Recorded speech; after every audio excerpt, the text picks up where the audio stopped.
Alors les tourbières naissent en général dans des dépressions, des cuvettes en fait. Alors ici, les cuvettes ont été creusées par les glaciers lors des dernières glaciations. Et à la fonte des glaces, quand vous avez un creux, il se remplit d'eau. Dans cette cuvette lacustre, dans ce lac qui apparaît à la fin des glaciations, on a de l'eau, mais il y a peu d'oxygène dedans, ce qui fait que la vie n'est pas favorisée. Il y a peu d'oxygène et également il y a peu d'éléments minéraux, donc il n'y a pas grand-chose à manger.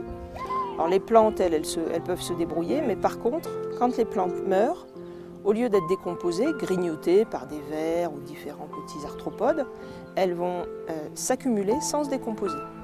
Les cuvettes sont nées il y a environ 12 000 ans. Donc pendant 12 000 ans, on a comme ça de la matière qui s'accumule au fond du lac, qui remplit petit à petit la cuvette et qui se transforme en ce qu'on appelle la tourbe.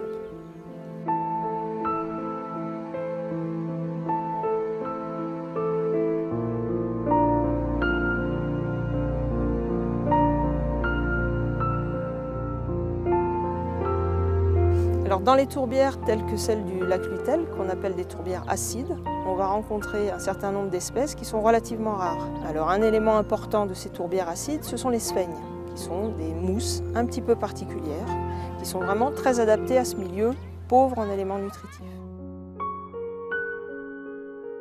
Parmi les plantes les plus remarquables qu'on va pouvoir rencontrer, on va avoir notamment les linégrètes, qui forment des pompons blancs. Après, on va aussi avoir un certain nombre de plantes carnivores. Alors, pourquoi des plantes carnivores?